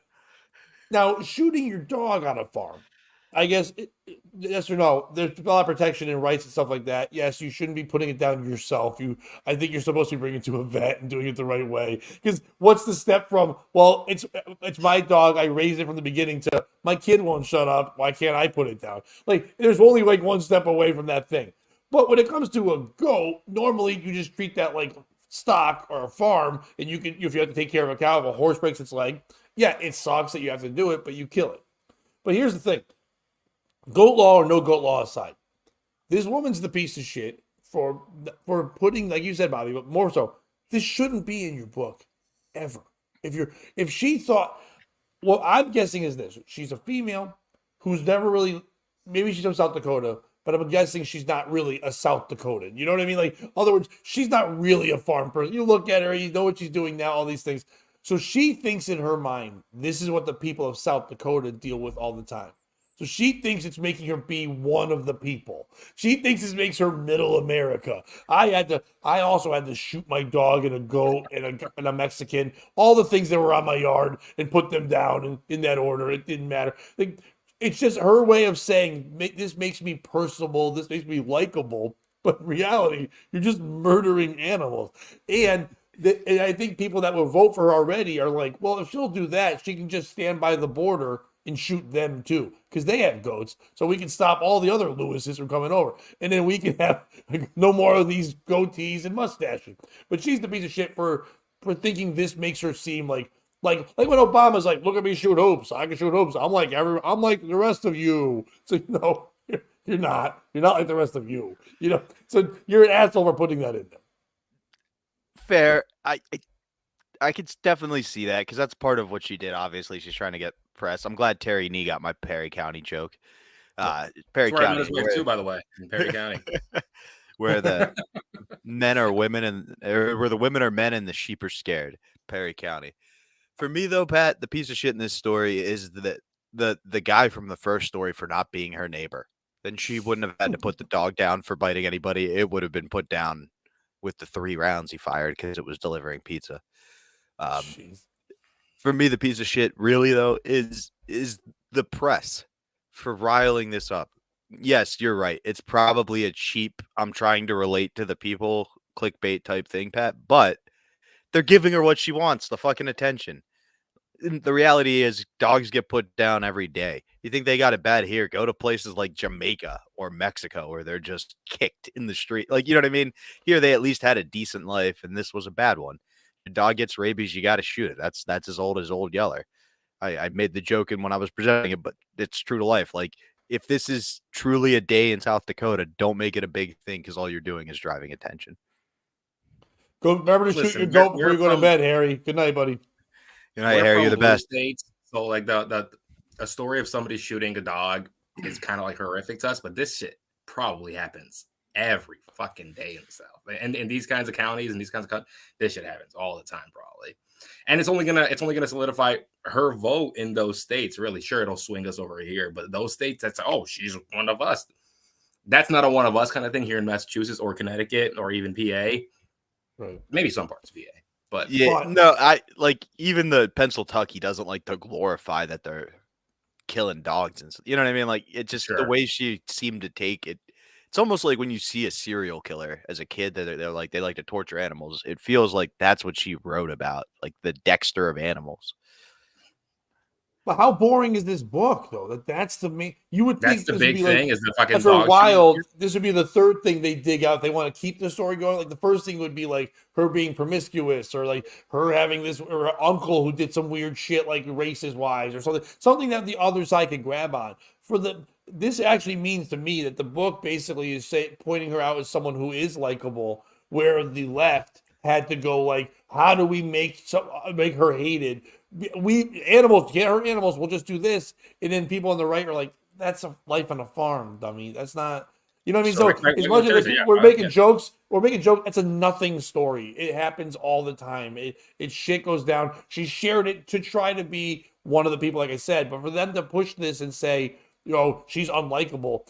It's just another way for Trump to now go, look at them. They're fucking grasping at straws. Like, she's flawless except for the part where she shot. I go, wouldn't you want a woman who knows how to handle a gun, right? White Americans? Like, boom. Now she's like better than ever. By the way, her people put out that this is a terrible story to incite some kind of comments between it. Oh, I agree with this. I don't agree. Her people put this out. That's a good point because the book's not out yet. We talked about a story book a couple weeks ago, Pat, where we were like, if that's the story that came out, the book's going to suck. This is what's leaked already. Who knows what's in there? And then I pegged Obama. I'm just like, I think that falls in the Kim Jong-un category, but I could. No, and then Michelle goes, so do I. Like, it's like with my dick. Anyway, Big Mike. Big Mike in the house. It's the funniest fucking conspiracy ever that probably everybody in this comment section is like, yeah, that's Big Mike. That's a dude. Oh, we're all Big Mike fans. We're all Big Mike fans. We all love Big Mike. Right, Terry? Terry loves it. Cat Williams said a few more years of whoever's playing that role, and then they can be a major star in Hollywood. Well, what's his name? That supposedly died a while back, Michael Clark Duncan. He never died. He just they had to kill him off in storyline so he could be Big Mike. This is the greatest role. That last comment on the screen, by the way, because I fully agree with V's comment, and I would let Christy peg me. I mean, with impunity. I don't know if I want to go down this rabbit hole or your hole or anyone's hole, but like. That's an exit, not an. That's not a rabbit hole, brother. It's my hole. Okay, I'm gonna run to the bathroom while you guys have that discussion. I gotta hit the John too. So far, you go run. I got plugs to do. Go right ahead. Both you can run. All right, cool. I'm gonna hit the John. Right. Go right and run real quick. And first of all, if you out there, would you let Christy peg you? Let us know in the comments section, I guess. And this week I will be. By the way, people living in Connecticut or Western Mass area where Lewis is from, stuff like that, and you're a comedian, starting a new open mic on Thursday at the place I do my once a month comedy shows in Derby, Twisted Vine. On Thursdays in the downstairs room, there'll be an open mic starting at 7:00. Sign up at 6:30. Anyone can perform. So if you're just some dork who lives in town and wants to tell jokes for the first time, come on down. No cover. It's a good time. Friday, I'm in Thomaston, Connecticut with the very funny Paul Taro, Shakana Colcrin, and Giancarlo Biondino. It hosted by Jordan Carl.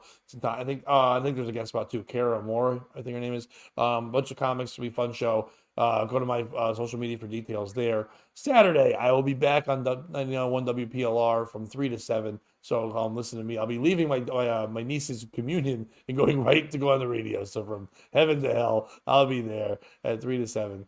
Make sure you check that out. Pretty soon we'll be having links up for my album recording in August, the 8th to 10th, which is at Comics Roadhouse. So make sure you're on the lookout for that. And if you are someone that would get pegged by a woman, please tell me why you'd want that. Because to me, that means that you'd want that woman to touch you, but she's not touching you. That's just plastic. You could just put a peg in your ass and then think about her. That's the same thing. If she has to me, you would almost want her to be trans because you don't want her to touch you. Like, why would you want her to peg you?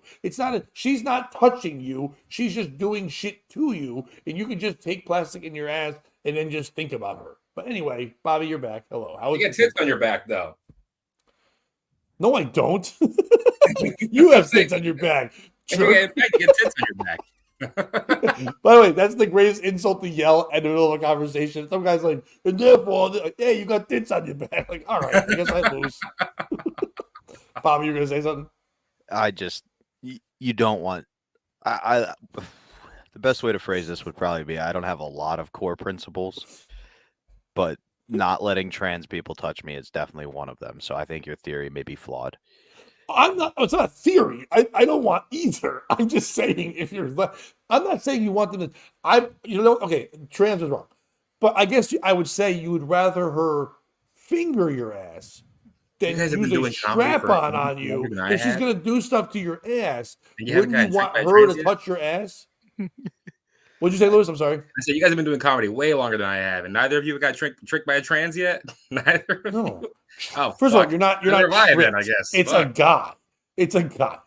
How are you tricked? When I was at the Daffodil Festival this weekend, my buddy Dion was walking around with me, and I was done at the tent, and we're walking around. There was 3 or 4 very prominent trans people wearing. One was just like a cowboy with the cowboy boots and a little Dallas Cowboy skirt, and Dion looks at me and goes, "Hey, look at that tranny or whatever," and I just go out loud. I'm like, What in God's name are you talking about? That's a beautiful woman. He's like, dude, stop. I go, what are you going to tell me? I point to some lady with big tits and an ass. I go, you can tell me that's a lady too.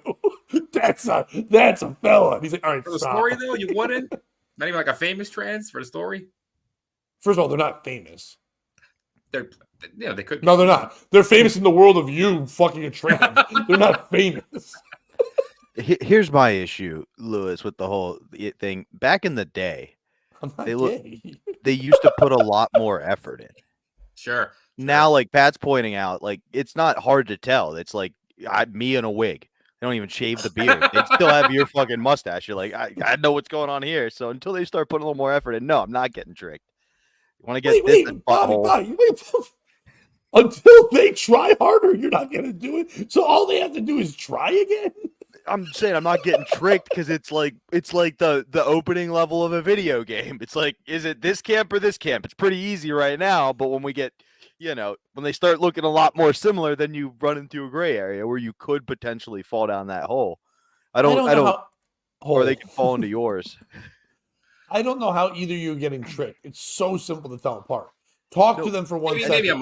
Maybe you let yourself get tricked. I know you're stopping over this wonderful punchline, Bobby. Now I know you go through. Anyway, no, I'm kidding. I was just gonna say, if you talk to them for 1 second and they make sense, they're obviously a guy. Anyway, it's like, oh wait, you agree with all my thoughts? Whoa, dude! I see you now. I know you have a penis. What are you packing, homie? Dude, V is so mad. It's not the same, Pat. All right, V. I'm sorry, bro. All right, let me grab one more here, Bobby, for you. 6 squatters take over suburban Georgia home, then help themselves to vacationing neighbor's car. Police in Georgia rounded up a half dozen squatters who were bedding them down in a $450,000 suburban home for months after tracing a neighbor's stolen car to their driveway. The 6 intruders, who moved into the empty house at 4300 Caveat Court on Christmas Day, had long become a nuisance in the neighborhood. They buy these homes, and the people say they can afford them. They do the paperwork, and they're supposed to buy it back from the company. They never buy it back. They leave the house vacant. Squatters move in. We don't know who these people are and what they're doing. Keaton said that the squatters broke into another empty home in the neighborhood while the owners were out of town and stole their car. Cops caught up with the crew on Saturday and placed them in handcuffs. Not knowing who's living amongst us, it really makes you feel uneasy, and you don't feel safe. Although he said it was in the neighborhood, you don't feel safe at all. The ringleader, we see him walking his dog all the time. He's very courteous and polite when he interacts in the community. It's almost like he lives there. So Saturday's arrest comes in the wake of Georgia Governor Brian Kemp signing the Georgia Squatter Reform Act on April 24th, which gives homeowners more authority to boot unwanted squatters. Hopefully it won't get this bad. Keaton told the radio station, Squatter Dilemma, hopefully we won't have to use this amount of police. Who's the piece of shit in this story? Is it people who buy homes that can't afford it and then leave it and then don't sell it back and do all the proper paperwork? If they were going to do all the proper paperwork, they'd have the money to buy the thing. They're hoping they can trick. They're like you guys. They were hoping that back in the day when you could just trick someone and say you're something that you're not, like a homeowner with a vagina, that in reality they were poor with a penis and they couldn't do it at all. Or they did that. Is it squatters? Hey, listen, should you squat? No. Is it wrong? Sure. But if you and 5 homies found out that a fucking $500,000 fucking house in an awesome area was just open on Christmas Day, so you're high, you're thinking, what's the best gift? Yo, what if we had a place to chill forever? And they're like, yeah, let's go there. And then they're like, we're probably going to get thrown out and arrested in a day. We'll write it out. 6 months later, what's like a SpongeBob thing? A few minutes later, 6 months later, people are like, hey, the ringleader keeps mowing the lawn and getting the mail and saying hi to us. We know he doesn't mean it. I have a feeling, because this is from Georgia, that this may not be squatters. Squatters might be a term for something else. Squatters might be a term for another word that ends in ER that these white people are thinking of. And they're like, how do we get rid of this black family? Let's say they're squatters. You know, the guy who walks his dog and says, hi, neighbor. And they're like, oh, he stole our neighbor's car. Or your neighbor's wife is sleeping with the 6 black guys in that house. Have you ever seen that meme where that white little porn girl is looking up and the 6 guys are there? Where do you think they made it? In that house. It's them. Is it squatters' laws? Listen, if you're going to let people go in a house and they take it over, aren't we all taught we're kids, 9/10 of the law, whatever it is, finders, keepers, all that kind of fun stuff. Why can't they have it? If you want it, go in for a shootout. That's a good time. Send the Domino's guy. He's got to get practice anyway. Send him in there. Who's the piece of shit in the story? Bobby, go first. For me, the piece of shit in the story is anybody who allows the squatting to occur. So, yes, on one hand, these people bought a house that they couldn't afford and never came through, so they're partially at fault. But so is the bank. You own that house. You have a responsibility to not lower the property values in the rest of the neighborhood, right? Like I'm guessing if one bank financed the house on the corner, it probably financed at least 5 other houses in the neighborhood. Definitely. And now you're allowing the whole value of the city to go down, or all of those investments to go down because you're allowing these squatters to occur. Definitely in an area called like Caveat Court, where obviously I bet you it's one banker doing all the moves for everybody in Georgia, a place like that. It's one guy like a monopoly in that area. And loaning the money to the builders for the material. Like, it's all one corporate thing. So protect it. Like, yes, it's great that it has this law. It's sad that we're at a state, like somebody said, Biden. Like, we're at a state where people feel the need to do this. I don't know if it's whoever, but like, protect your shit. I'm not saying you have to shoot anybody, but like, find a better opportunity. Also, I don't understand what the police are mad about. Like, all right, these students aren't allowed to sleep on the streets. These people aren't allowed to sleep in the houses. Where are people allowed to sleep these days?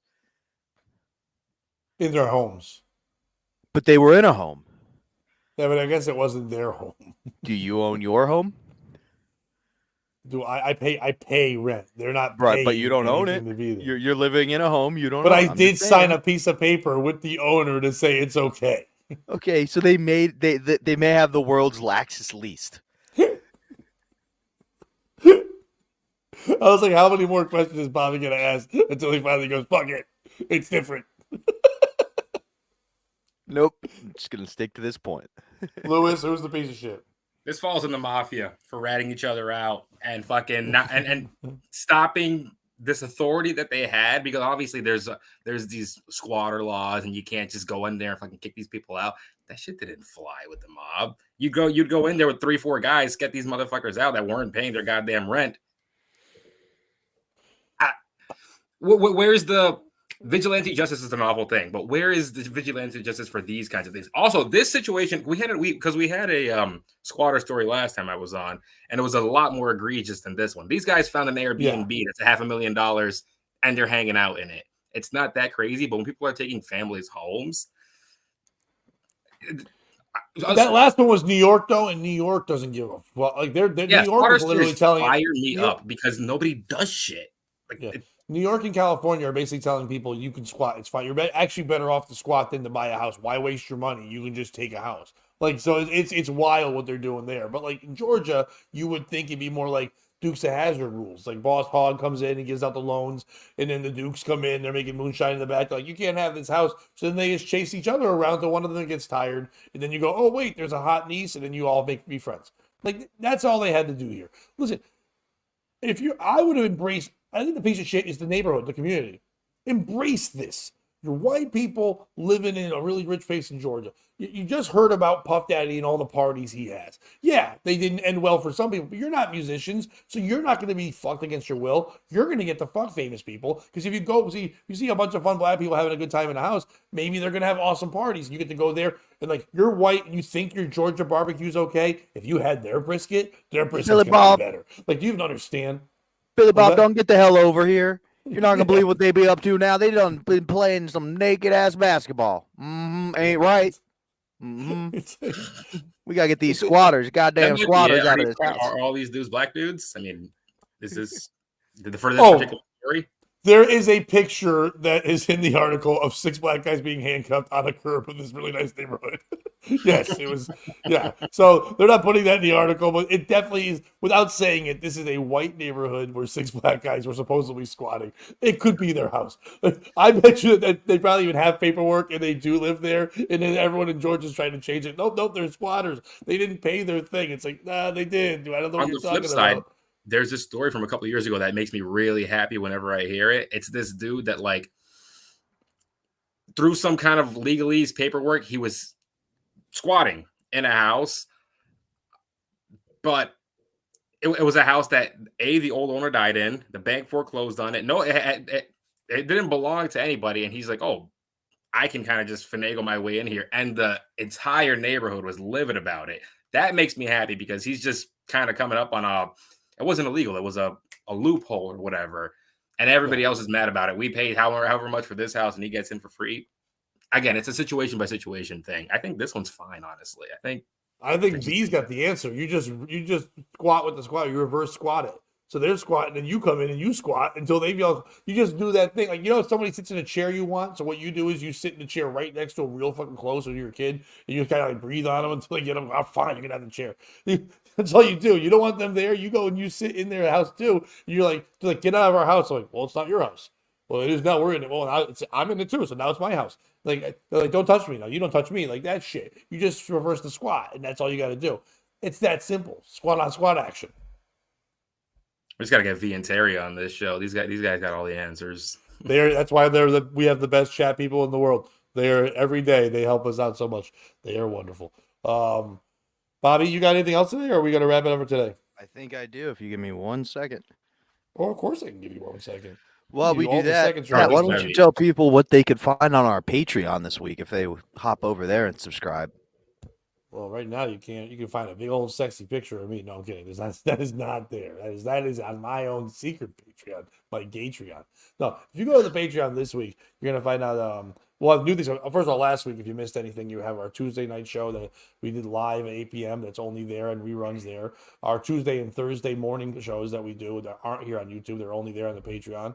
A lot of fun shows that you can check out there. So you get at least 3 things of content every week. This week, you'll get a bunch of stuff on there. Same kind of deal there. Our Wednesday show is going to be a little bit shorter. So our Tuesday show is going to be a little bit longer because Wednesday I've got to go for my old learner's permit for the second time and try the best. So we'll be cutting our show a little short. So if you want to see a longer show, make sure you tune in tomorrow morning and you check us out. It's only available on the Patreon. POS Podcast Patreon. You can get it for those $3, but if you want to donate more, that's great. We really thank everyone that has joined recently, but we're going to be putting more content on there constantly. So to everyone that's joined on, thank you so much. And thank you to the great Ernie Banks on there for really helping us on the Thursday show last week. But Bobby, is that enough time? I don't know who Ernie Banks is. No one knows. But we've talked about this gentleman a lot. Lewis, are you familiar with who Stuttering John is? Stuttering John. You got a video you can pull up for me real quick because I probably have. No, he was from the Howard Stern show. Yes, Stern. Okay, sure. My God. So something interesting is unfolded because there was another character from the Howard Stern show known as Speech Impediment Man.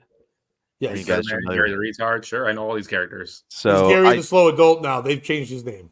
But for real, they did. Okay, that's hilarious. Yeah. Beetlejuice is my favorite, but all right, let's. And continue. Wendy, the slow adult, who we had in the chat one day. So I didn't. We did have Wendy. She was awesome. Yeah. I didn't get a chance to fully summarize the story like I normally do, but basically, here's what's happening. A bunch of people looked at it, and Speech Impediment Man is getting booked a bunch more and a ton more because people are confusing him with Stuttering John. So they're reaching out to Speech Impediment Man for a gig, thinking they're getting Stuttering John for a hell of a bargain, and then he is showing up in his full cape and suit, and they are not happy. Who's the piece of shit in this story? Because you can't yell at Speech Impediment Man once he's there, because he's not going to get it. Is it the venue for not doing their research? Is it Stuttering John for being such garbage that he's actually making Speech Impediment relevant again? Or is it Speech Impediment Man? Like, I didn't make my career playing in the NBA for a reason. We're given a certain set of skills. Talking is one of the prerequisites. Pat, we'll kick it to you first. Well, Bobby, I like when I can really pick out really quickly what your fake story is. This is not even an issue because, how I know it's fake? Not the fact that we've had a back and forth with Stuttering John and issues back and forth lately with him and he's an asshole, but more importantly, Who the fuck is trying to book Stuttering John? That guy doesn't get any gigs whatsoever. No, he doesn't do comedy because Voss brought him up recently about 12 in the middle. He says he's a stand-up comic. He doesn't perform fucking anywhere. Even on the shows that Carl from WATP was trying to put on to make fun of him, they weren't going to book him. They were going to make fun of him, but not let him. He's so bad at being a comedian, he wouldn't be on it. So to be honest with you, if you brought me Speech Impediment Man instead of Stuttering John, I'd be like, thank God he probably at least has an act. And I'd be psyched. And either way, Bob Levy's there with them, I would think. I think he's either closing the show for either one of them. It looks like Lewis was going to say the same thing. Yeah, it's the venue. I mean, if you're hiring appropriately. Beetlejuice, you're a piece of shit venue for this is who you're hiring to exploit this guy here. I mean, I understand that it's funny, but I mean that the joke is this guy's retarded. Well, that's what we're doing. We've been battling back and forth. I don't know if you know this, but Lewis, on our Patreon as well. That's why Bobby kind of alluded. I didn't say that. For our last couple of Tuesdays, we've been nominating Stuttering John to the Florida Special Olympics Hall of Fame. We found there's a loophole on the Hall of Fame where you can nominate anybody, and we've been nominating him. But they won't let us nominate him because he's already been in twice. So you can't be in 3 times. So, he's from FA? He's from Florida? And he lives there now. He lives there now, yeah. So that's how we're using the loophole. And I don't know if you know this. When you're nominating someone to the Special Olympics Hall of Fame, I don't think they're really looking for like, hey, does he legally live here? I think they're more looking for other things, Lewis, like is he legally retarded? And has he been in the Special Olympics? I mean, you're halfway there. Has he ever performed in the Special Olympics? Has he ever performed? Than, like, period. Yes. Boom. Boom. So for me, the piece of shit would probably be me for kicking it to Pat first and not Lewis. Because I was wondering what was going on. No. Like, we had the same thing, Pat. No, but there was Bobby and I were doing he's doing an inside joke for the listener. You could have gone a whole thing, then I could have done whatever. But either way, it was fun. You actually made the point I was going to make, which is the reason I made that fake story up is Speech Impediment Man just sent me a meme, and it's such a stark difference between the two. One guy who tries and is nice and is always friendly and like people actually like to be around, and the other who's just a miserable piece of shit and probably could be more successful within the field if he just put an ounce of effort in. Hey, if your boy ever wants to come on here, man, we'll have him on in the morning anytime he wants. No, we will not.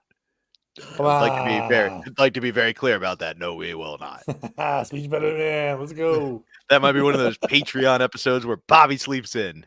Because there was Stuttering John, then there was also John the Stutterer, and I've met John the Stutterer before, and he's also a good time. So I like it when there was 2 guys. They're just flipping them. If I knew John the Stutterer, I would have written the story about that instead. I am a piece of shit.